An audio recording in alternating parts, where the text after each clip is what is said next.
मी माझ्या डोळ्यांनी पाहिलं. बाबांच्या मोठमोठे बॅनर लावले, तिथं राजकारण्यांच्या फोटो लावलेले आहेत. मी माझ्या वाठोड्याला राहतो, तो आतापर्यंत तो बॅनर तिथं लागून होता. आतापर्यंत या एका 15-20 दिवसाच्या पूर्वी तो बॅनर काढला. या झेंडा चौकामध्ये त्या दिवटे साहेबांच्या बरोबर एक मोठा बॅनर लागला होता. तिथं महानतेची बाबा जुमदेवजीची फोटो लागलेली होती. बरेच दिवस होता आणि त्या बॅनरवर कावळे येऊन बसतात, बगळे येऊन बसतात. कुणी रस्त्यानं जाताना पान खाते, तो चुकते त्याच्यावर. आदर वाटते की अनादर वाटते?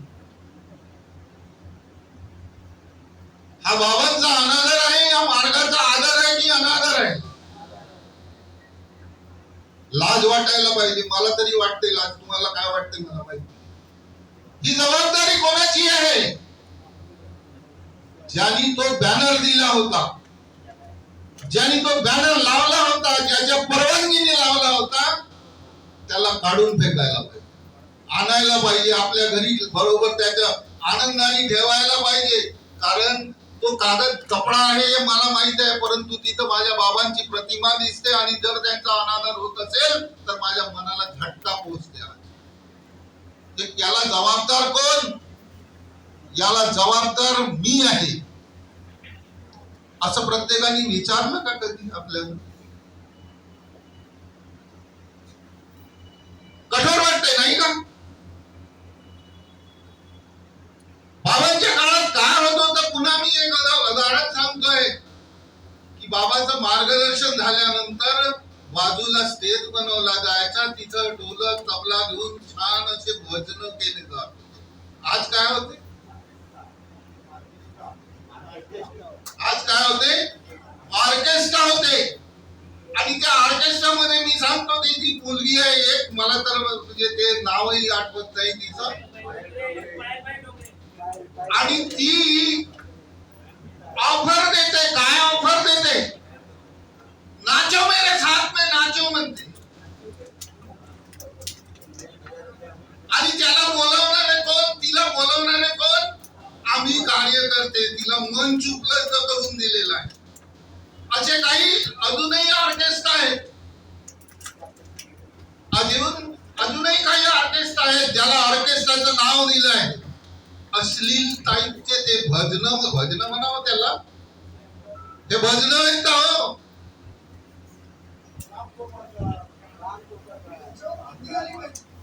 ते कोणी टाकावं? म्हणून मी म्हटलं की प्रत्येक कार्यकर्त्यांनी स्वतःचं आत्मपरीक्षण करा. आज त्याची गरज आहे, खरी गरज आहे.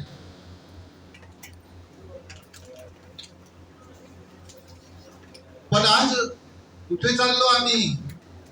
या मार्गाला कुठे घेऊन चाललो आम्ही? विचार करा या गोष्टीचा. तुम्ही समजा या गोष्टीला. आम्ही मोठा बॅनर लावतो, असा काय लावतो बॅनर? अंधश्रद्धा निर्मूलन, प्रचार आणि प्रसार. बाबांनी कोणता प्रचार आणि प्रसार केला होता मला सांगावं? हे डान्स पाहून, ते बॅनर लावून तुम्ही या मार्गात आले? ते पाहून आले तुम्ही? नाही, तुम्ही स्वतःलाच विचारून पहा. तुम्ही ते मोठमोठाले बॅनर, हे डान्स, हे पाहून तुम्ही मार्गात आले? कशासाठी मार्गात आले? अरे आमच्यावर दुःख होत आणि हा सेवक दुःखी होता आणि हा सुखी झाला आणि याचं सुख पाहून मी या मार्गात आलो. कारण यांनी मला सांगितलं की बाबा रे, माझ्यावर अशी परिस्थिती होती आणि मी या एका भगवंताच्या चरणी गेलो आणि जेव्हापासून या भगवंताच्या चरणी गेलो तेव्हापासून माझ्या कुटुंबात सुख समाधानी आहे. आणि म्हणूनच मलाही वाटते की नाही, हा सुखी झाला तर मी पण सुखी होईल आणि म्हणून मी मार्गात आलो. असंच आहे ना? असा आहे का कोणी इथं बसलेला जो श्रीमंत ज्याच्याकडे करोडो रुपये होते, अब्ज रुपये होते आणि तो या मार्गात आला? इथं बसलेले असे मला नाही वाटत, पण ते दुःखीच होते म्हणून आले, सुख होता म्हणून नाही आले ते. बरोबर आहे थोडं साहेब? जरूर पैसा असेल त्यांच्याजवळ, पण दुःख होतं म्हणून या मार्गात आले आणि भगवंतांनी त्यांचं दुःख दूर केलं.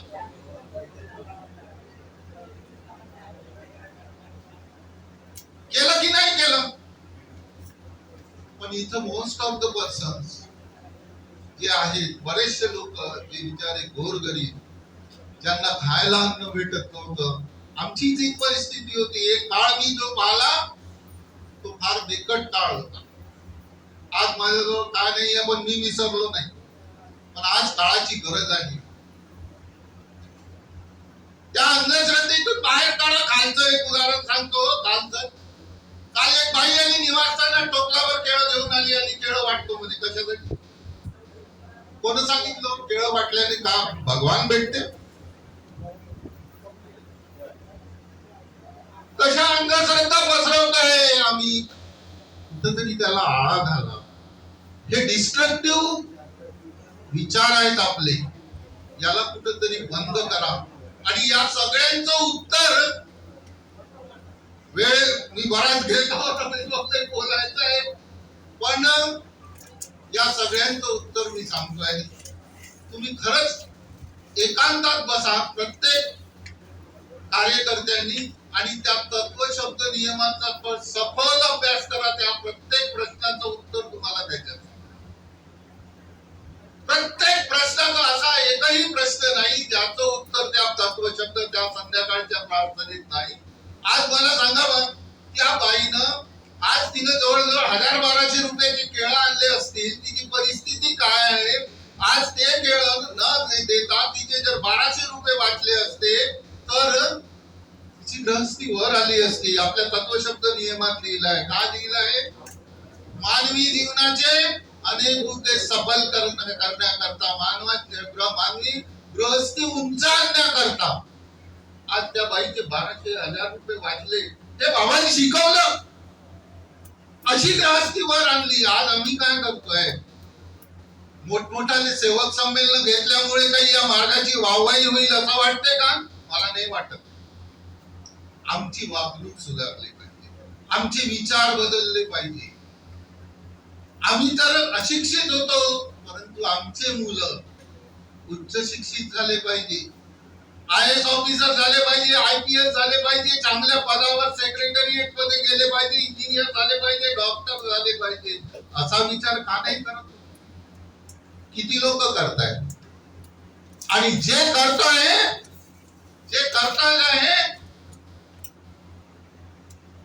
जे झाले आहेत ते आज इथं एकही दिसत नाही, त्या कोणत्या कार्यक्रमात दिसत नाही. काल एक असाच एक मुलगाही उभा झाला होता. मुलाचे वडील उभे झाले होते. त्याला 3 मुली होत्या आणि 4था मुलगा बाबांच्या शब्दामुळे मिळाला.